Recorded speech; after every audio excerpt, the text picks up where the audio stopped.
Qu'est-ce que c'est? C'est une représentation d'un champignon dans Mario Bros. Et donc qui est à la base une boîte de bonbons, on met plus les bonbons dedans, qui est aussi un objet décoratif. Donc je suis étudiant en game design, du coup bon, c'est un peu thématique quoi. Et alors contre quoi tu souhaiterais échanger cet objet? Eh bien c'est une bonne question. Pourquoi pas contre le carnet? Carnet Informatica. C'est exact. Ah, un carnet Informatica pour un game designer. Ça me semble assez approprié. Hein. C'est judicieux. Bon, bah d'accord. Alors en même temps, la transition qui se fait bien avec le petit objet aussi de l'univers informatique ludique. Ok, bah écoute, bah bravo. Eh bien, merci beaucoup et je souhaite tout le bonheur du monde à celui qui récupérera ce petit one-up. Donc c'est un champignon dans Mario Bros qui, quand on le mange, fait monter la vie d'un niveau, d'où le nom anglais One Up, donc 1 en haut littéralement, qui fait monter la vie de 1. La Gazette de Draw. Ouais. Ouais. Ouais, alors pourquoi? Pourquoi? Parce que c'est un journal finalement qui donne une seconde vie à des objets, des gens qui se défont d'objets, qui retrouvent une vie suivante. Voilà. Donc ça me paraît assez convergent avec le thème de la circulation des objets qui est exposé ici. C'est ma fille qui me l'a soufflé. Je trouvais que c'était une bonne idée. Et contre quoi vous souhaiteriez l'échanger ce livre? Alors là, je choisirais en fait le chèque ou le dessin japonais. Ouais, là ça va pas le faire, là. Ça va pas être assez original alors pour... Ça va pas être assez original? Ouais. Mais alors non, il y a quand même un certain nombre de spécificités, c'est que j'ai corné des pages. Ouais. Je pense. Non, mais si vous avez les objets qui vont être dedans en même temps avec... Ah oui, ça serait vachement bien, mais non, ça j'ai pas, Château Pétrus, j'aimerais bien, hein, mais j'ai pas. Là j'ai corné des pages, alors pourquoi j'ai corné ça, Giacometti? Non, c'est parce qu'il y avait un tableau de Vera da Silva qui me plaisait bien. C'est juste pour regarder. Et là pourquoi j'ai corné ça? À cause des sièges. Je suis pas pleinement convaincu là, quand Pas convaincu? on a un dessin original ou un chèque Ou un chèque original. Très original. Ah, je peux faire un dessin dans la gazette aussi. Ah, vous savez dessiner? Non. C'est un plus. Peut-être vous pouvez faire un dessin, après je verrai en fonction du dessin, je sais pas. Bon alors Colomb, c'est toi qui essaies d'échanger quelque chose ou pas? Tu vas avoir plus de succès que moi? Tu as apporté un très joli truc. Alors qu'est-ce que tu m'as apporté? Qu'est-ce que c'est? Montre-le. Ouais. Alors c'était pour quoi faire cette couronne en fait? J'ai fait en classe. Elle est intéressante cette couronne? Non, t'as pas l'air très convaincu la couronne. Pas l'air facile, hein? Je suis pas encore parti avec le dessin japonais. Là. Non. Mais alors, je l'ai un peu customisé. Customiser la Gazette de Draw. Ouais. En faisant finalement des fenêtres pour laisser entrevoir ce qu'il y avait à l'intérieur. Et donc on voit finalement une vieille un dessin botanique. Qu'est-ce qu'on voit encore? Un dessin italien du XVIIIe siècle. Et puis un morceau de cadre et d'assiettes qui sont peut-être plutôt flamandes. Voilà. Ça change un peu. Il y a une petite élaboration peut-être quand même. Hein. Ouais, peut-être, pas sûr, pas convaincu. Si, je suis tout à fait convaincu. Je suis tout à fait convaincu. Alors pourquoi ces dessins? Pourquoi ces choix de fenêtres? Pourquoi ces choix-là? Oui. Alors la fleur, parce que j'aime bien, ça revient à la mode ces fleurs des années qu'on voyait pas mal des années 60.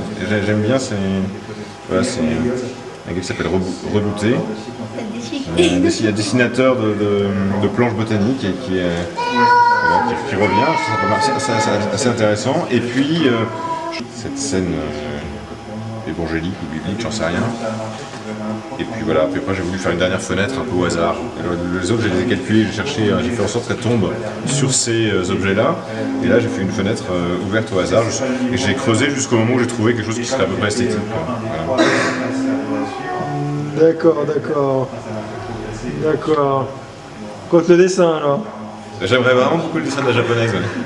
Je les laisse sur la chaise de mon bureau. Et quand ma fille a eu cette idée tout à l'heure, et donc je lui ai dit tu prends celle qui est en dessous parce que c'est la plus vieille, donc il y en a 2 au-dessus, maintenant 3. Voilà, donc c'est un numéro qui a 1 mois à peine. Voilà. Donc c'est pas très vieux. Alors je prends ce découpage de néo-kloskien Ouais. contre ce dessin original donc d'une artiste japonaise, la fleur de la peur. Alors voilà. Splendide, ok. Félicitations pour votre échange. Merci beaucoup. Cette Merci. double œuvre d'art. Ouais, superbe. Ok. Merci. Ça me plaît bien. J'aime bien les dessins originaux en fait. Voilà, donc ça me plaît. Voilà, je trouve ça sympa. D'accord. Et c'est une des choses, j'aurais pris ça ou le chèque de 0 €, mais c'est une des choses qui me plaît le plus dans votre stand. Là, le CV, je trouve ça drôle, mais en fait en 3 pages, c'est un peu long quoi. Ouais. Qu'est-ce que tu voudrais essayer d'échanger? Dans le série? Ce petit jeu là, ce jeu là? Oui. Oui, je m'occupe de... Tu voudrais l'échanger contre quoi? Qu'est-ce que tu veux? Le métro Ça ou ça, je sais pas. La fleur? Les deux, c'est moi qui les ai faits. T'es pas sûr que tu les échanges? C'est bon. Ah, tu peux t'en refaire une autre puisque tu fais de la couture. Ça renouvelle. Hein. Je sais pas, je dois changer autre chose. Là, tu peux chercher autre chose à la maison. Ah, vous pouvez revenir, ouais, si vous voulez. Échanger quelque chose, qu'est-ce que tu voudrais échanger? Moi je prends le chèque. Un livre sur les cocktails. Hein. Ah, mais le chèque, le niveau est très très haut là. Ah mais avec un livre sur les cocktails, on peut avoir bien plus qu'un chèque. Parce que savoir faire des cocktails, c'est pas quelque chose qui est donné à tout le monde. Hein. Il suffit pas voilà, de se dire bon je vais mélanger ça et ça va faire un beau cocktail. C'est un art, c'est une science. Et ce livre est la clé pour cet art, pour cette science, pour réussir à faire de bons cocktails, de beaux cocktails. Des cocktails parfaits, magnifiques, merveilleux. Donc c'est pour ça que moi je vous propose d'échanger donc ce livre, donc par exemple La Dame Blanche, où on voit une demi-mesure de jus de citron, une demi-mesure de Cointreau et une mesure de gin. Et voilà, avec toutes les indications, frapper les boissons dans le shaker, passer dans un verre à cocktail, et même la décoration, hein, décorée avec une rondelle d'orange piquée d'une cerise cocktail. Ça vous met pas l'eau à la bouche, rien que ça. Et il y a même des illustrations, des images. Dans les deux cas, déjà, on a une dimension sociale. C'est-à-dire que le cocktail, c'est d'abord fait pour réunir les gens et à l'inverse, enfin, dans une optique légèrement différente, un chèque est aussi fait comme une relation d'une personne à une autre. Un don de la même cocktail que quand on fait un cocktail, c'est pour faire plaisir à quelqu'un. Dans les deux cas, c'est un petit peu le don de soi, parce que là c'est un chèque de 0 €, donc c'est pas une valeur monétaire, c'est vraiment quelque chose de ce qu'on aime, de ce qu'il y a en nous, c'est le don de sa propre essence à l'autre. Et je pense que le cocktail, c'est un petit peu, voilà, par sa dimension à la fois artistique, gustative, réussir à transmettre aussi quelque chose en nous, quelque chose de nous, car après on pourra toujours adapter les recettes données pour créer son propre cocktail, et je pense que c'est l'important. Ouais, bah là je crois que vraiment c'est bien argumenté là, donc c'est dur de refuser là, un superbe, de donner ce superbe objet d'art économique là contre ce cocktail, parce que vu une argumentation comme ça là, je crois que je peux pas refuser là, donc voilà, bah félicitations. Eh ben, merci beaucoup, je me vois l'heureux possesseur de ce chèque de 0 € adressé à vous, mon amour.